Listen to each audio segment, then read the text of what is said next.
नमस्कार दोस्तों, बीजेपी जीतकर भी हार गई है और कांग्रेस हारकर भी जीत गई है। क्या मतलब है इन दोनों लाइनों का, अभी आपको पूरा वीडियो देखने के बाद समझ में आ जाएगा। दुनिया का सबसे बड़ा लोकतंत्र भारत है, वर्ल्ड्स लार्जेस्ट डेमोक्रेसी भारत है और इसमें अभी 2024 के लोकसभा इलेक्शन का रिजल्ट आया है आज 4 जून 2024 को, और जो रिजल्ट आया है वो काफी देखने लायक है। डेमोक्रेसी या लोकतंत्र का मतलब क्या होता है? एक अच्छी डेमोक्रेसी, अच्छा लोकतंत्र उसे कहते हैं जिसमें एक स्ट्रॉन्ग अपोजिशन होता है, एक मजबूत विपक्ष होता है। अगर मजबूत विपक्ष नहीं है, स्ट्रॉन्ग अपोजिशन नहीं है, तो आप उसको अच्छा लोकतंत्र नहीं कह सकते। वहां पर फिर आपको एकाधिकार देखने को मिलेगा, मोनोपोली देखने को मिलेगी, एक तरफा डिसीजन लिया जाएगा, क्योंकि वहां पर अपोजिशन या विपक्ष तो नाम मात्र का है। तो हमारे एक जाने माने HDFC के चेयरमैन रह चुके हैं, इन्होंने कहा है in a democracy you need a strong opposition. एक लोकतंत्र के अंदर आपको एक अच्छा विपक्ष का होना जरूरी है, स्ट्रॉन्ग अपोजिशन का होना जरूरी है, और वी डोंट हैव वन, और हमारे पास वो नहीं है, इसलिए सरकार एक तरफा डिसीजन ले पाती है। तो क्या है ये डेमोक्रेसी, इसको तो आप अच्छे से जानते हैं। आज का जो लोकसभा इलेक्शन का जो रिजल्ट आया है वो देखने लायक है। आपने NDA अलायंस का नाम सुना होगा, ये क्या होता है? आपने इंडिया अलायंस का नाम सुना होगा, ये क्या होता है? जो बीजेपी को इतनी कम सीटें मिली है उनका क्या कारण है? इतना सब कुछ करने के बावजूद भी इस चुनाव के क्या मायने हैं, क्या संदेश देना चाहता है ये चुनाव? और एक बात मैं आपको ये भी बता दूं, ये बात हमारे प्रधानमंत्री नरेंद्र मोदी ने भी की है ना। एक न्यूज इंटरव्यू में प्रधानमंत्री नरेंद्र मोदी ने कहा था कि फ्रॉम 2014 से 2024 तक, 2014 से लेकर 2024 तक, इन 10 सालों के टाइम पीरियड में आई मिस स्ट्रॉन्ग अपोजिशन। मैंने मिस किया है कि हमारे देश में एक स्ट्रॉन्ग अपोजिशन नहीं है, एक मजबूत विपक्ष नहीं है। इट पेन्स माय हार्ट, और ये मेरे दिल को दर्द देता है, बहुत ज्यादा दर्द महसूस होता है, बहुत ज्यादा पेन महसूस होता है ये देखकर कि एक डेमोक्रेटिक कंट्री में, लोकतांत्रिक देश के अंदर एक अच्छा विपक्ष नहीं है, एक स्ट्रॉन्ग विपक्ष नहीं है ना। From 2014 to 2024 I miss a strong opposition, it pains my heart. आप एक अच्छा स्ट्रॉन्ग अपोजिशन देखना चाहते थे और आपको बहुत ही अच्छा स्ट्रॉन्ग अपोजिशन देखने को मिल गया है। अब जो आपकी इच्छा थी वो पूरी हो चुकी है। थोड़ा आगे बढ़ते हैं, ज्यादा कटाक्ष नहीं करेंगे, ठीक है।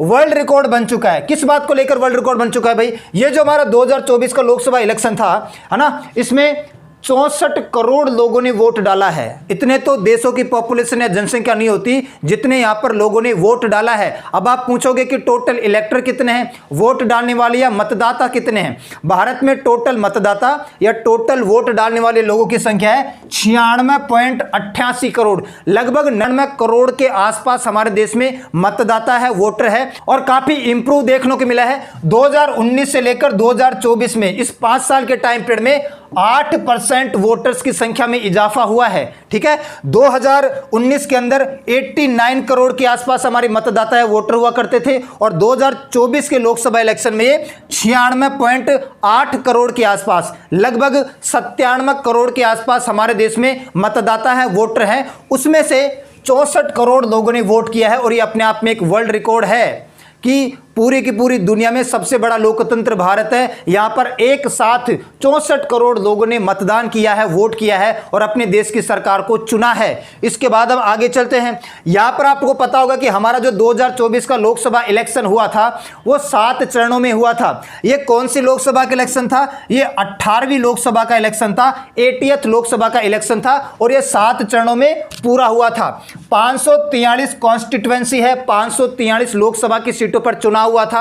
28 राज्य हैं, 8 केंद्र शासित प्रदेश है हमारे देश में, और ये 7 चरण आपके सामने है ना।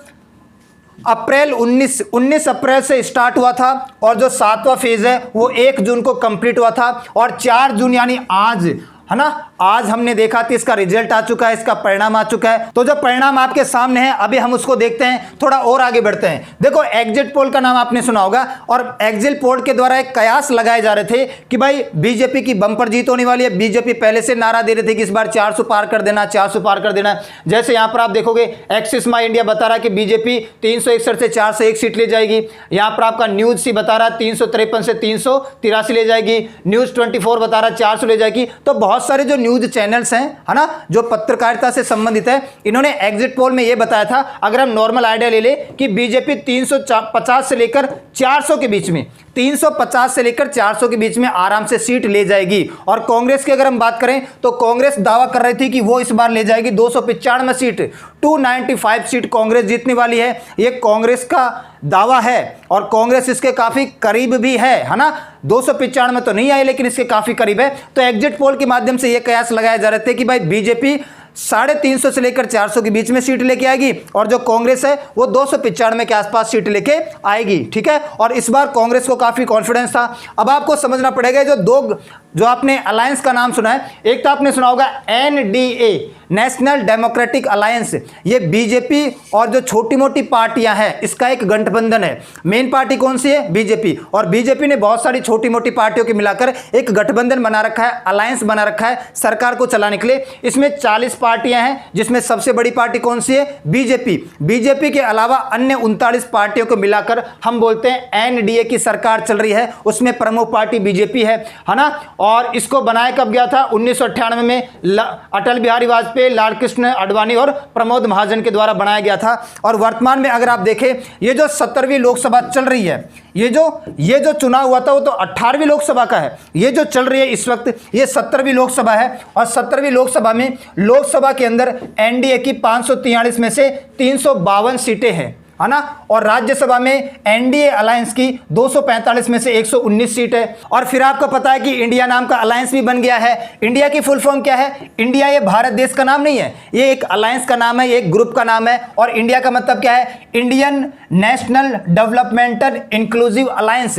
ये अभी लेटेस्ट बना है 2023 में, 17 जुलाई 2023 में। और इसमें भी 40 पार्टियां हैं, लगभग इसमें भी 40 पार्टियों ने मिलकर बनाया है। और इसमें जो सबसे बड़ी पार्टी है, प्रमुख पार्टी है, वो है कांग्रेस पार्टी, ठीक है। और इसमें देखो मल्लिकार्जुन खड़गे है, राहुल गांधी है, नीतीश कुमार ने, ममता बनर्जी है आपके तृणमूल कांग्रेस की, आम आदमी पार्टी के अरविंद केजरीवाल, है ना, समाजवादी पार्टी के आपके अखिलेश यादव, सीपीआई के डी राजा, फारूक अब्दुल्ला, हेमंत सोरेन। तो बहुत सारी बड़ी बड़ी पार्टियों ने मिलकर एक गठबंधन बनाया है। तो इंडिया नाम का अलायंस कांग्रेस ने बाकी अन्य पार्टियों के साथ मिलकर ये बनाया है। इसमें प्रमुख पार्टी कांग्रेस है और 2023 में यह बनाया गया है। पहले हम इसको जानते थे यूपीए के नाम से, यूनाइटेड प्रोग्रेसिव अलायंस। अब इसकी जगह किसने ले ली है? इंडिया अलायंस ने ले ली है। और इंडिया अलायंस की अगर हम बात करें तो 543 में से इसके पास लोकसभा में 119 सीटें हैं, 543 में से लोकसभा में इसके पास 119 सीटें हैं और राज्यसभा में 245 में से इसके पास 91 सीट है, ठीक है। तो 543 में से एनडीए के पास 352 है और 543 में से इंडिया के पास 119 है। 245 में से राज्यसभा में एनडीए के पास 119 है और 245 में से राज्यसभा में ये जो आपका इंडिया अलायंस है इसके पास 91 सीट है। ये मैं आपको क्या बता रहा हूं? ये मैं आपको बता रहा हूं 17वीं लोकसभा के बारे में। अभी 18वीं लोकसभा चुनाव के बाद स्टार्ट होगी। तो ये दो प्रमुख अलायंस है। अब ये जो चुनाव का नतीजा है इसमें आपको हर जगह एनडीए लिखा हुआ मिलेगा या हर जगह इंडिया लिखा हुआ मिलेगा। तो जब एनडीए लिखा हुआ मिले तो इसका मतलब आपको समझना है बीजेपी और उसके साथ की पार्टियों का एक ग्रुप, और जब आपको इंडिया लिखा मिले तो इसका मतलब समझना है कांग्रेस और उसके साथ की पार्टियों का ग्रुप। अब देखो, अगर आप रिजल्ट देखोगे 2014 का जो लोकसभा इलेक्शन का रिजल्ट आया था उसमें बीजेपी ने 282 सीट जीती थी और कांग्रेस ने कितनी जीती थी? 44 सीट जीती थी। अकेले बीजेपी ने 2024 के लोकसभा इलेक्शन में 282 सीट जीती है और अकेले कांग्रेस ने 2014 के लोकसभा इलेक्शन में 44 सीट जीती है। फिर आता है 2019 का लोकसभा इलेक्शन। 2019 के लोकसभा इलेक्शन में बीजेपी ने बहुत इंप्रूव किया और बीजेपी ने अकेले 303 सीटें जीती है। 543 में से 303 सीट अकेली बीजेपी ने जीता है और कांग्रेस ने कितनी जीती है? 52 सीट जीती है। तो 2019 का लोकसभा इलेक्शन और 2014 का लोकसभा इलेक्शन का परिणाम आपके सामने है। 2014 में बीजेपी ने 282 और कांग्रेस ने 44 और 2019 में बीजेपी ने 303 और कांग्रेस ने 52 सीटें जीती है। यहां पर आप देख रहे हो आपका जो विपक्ष है, आपका जो अपोजिशन है वो नाम मात्र के बराबर है। केवल वहां पर 2, 4, 10, 15 आदमी बैठे रहते हैं, वो कुछ भी इंटरफेयर नहीं करते हैं। जब भी कोई प्रस्ताव आता है, प्रपोजल आता है तो तुरंत धड़क से पास हो जाता है, कोई अपोज ही नहीं करता है उसका। तो एक स्ट्रांग अपोजिशन का होना जरूरी है आपके देश में, तभी आपका लोकतंत्र अच्छा माना जाएगा। अब आप अगर ट्रैक रिकॉर्ड को उठा के देखो, 1951 से लेकर 2024 तक का जो लोकसभा का इलेक्शन हुआ है, उसमें अगर आप देखोगे तो जब नेहरू जी ने पहली बार सीटें जीती थी लोकसभा की, वो 364 सीटें जीती थी नेहरू जी ने, और लोकसभा की सीटें उस वक्त हुआ करती थी 489 में से 364 जीती, फिर 57 में, ठीक है, 494 लोकसभा की सीटों में से 371 जीती, है ना, फिर 1962 में 361 जीती। तो ये आपको जो डेटा दिखाई दे रहा है, सबसे ज्यादा अब तक के इतिहास में किसी पार्टी ने अगर सीट जीती है तो वो कांग्रेस पार्टी है। और ये इलेक्शन है 1984 का इलेक्शन, 541 लोकसभा की सीटों में से 414 लोकसभा की सीटें जीती है, और उसके बाद में प्रधानमंत्री बनते हैं राजीव गांधी, क्योंकि ये समय है इंदिरा गांधी की मृत्यु हो चुकी है, इंदिरा गांधी की डेथ हो चुकी है, हिंदू और सिखों के बीच में दंगे फसाद हो चुके हैं, तो सारा का सारा हिंदू समाज एक तरफ झुक गया कांग्रेस की तरफ। और 1984 के लोकसभा इलेक्शन में हमें देखने को मिला कि 541 लोकसभा की सीटों में से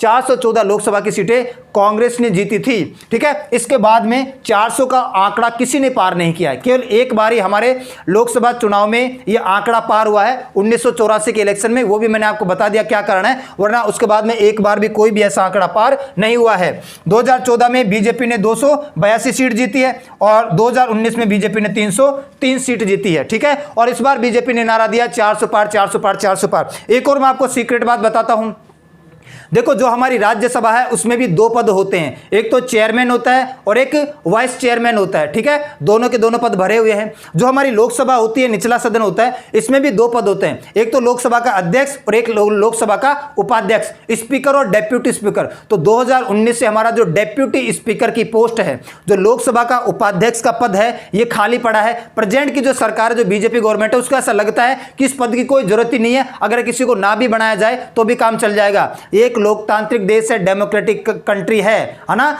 ये अनकॉन्स्टिट्यूशनल है, असंवैधानिक है। इस पद का जिक्र हमारे संविधान में है, हमारे कॉन्स्टिट्यूशन में है, ठीक है। आपने ये कहा कि भाई लोकसभा के अंदर दो पद होते हैं, एक तो स्पीकर और एक डेप्यूटी स्पीकर, और राज्यसभा में भी दो पद होते हैं, एक चेयरमैन और एक डेप्यूटी चेयरमैन। ये पद भी भरा हुआ है, ये पद भी भरा हुआ है, ठीक है। ये पद है आपके ओम बिरला है, ये पद पिछले 5 साल से खाली पड़ा है। एक लोकतांत्रिक देश में, डेमोक्रेटिक कंट्री में किसके काम की आवश्यकता नहीं है, तो फिर यहां पर डेप्यूटी चेयरमैन क्यों बना रखा है राज्यसभा में? इसको भी नहीं बनाना चाहिए था, है ना। जिस पद का जिक्र संविधान में है, संविधान में लिख दिया गया है और वो इंपॉर्टेंट है, उस परिस्थिति में जब लोकसभा के अध्यक्ष एब्सेंट हो, ना आए, किसी वजह से बीमार वगैरह पड़ जाए, घर पे बच्चे की शादी हो जाए, उस परिस्थिति में ये इस सदन को संभालेंगे? तो ये 5 साल से पद खाली पड़ा हुआ है। Not deputy speaker in Lok Sabha for last 4 years, it unconstitutional says Congress. Congress ने कहा ये असंवैधानिक है, और कांग्रेस ने क्या, सुप्रीम कोर्ट ने खुद कहा है कि ये गैर संवैधानिक है, असंवैधानिक है, इस पद को आप भरते क्यों नहीं हो, संवैधानिक पद है ये, ठीक है।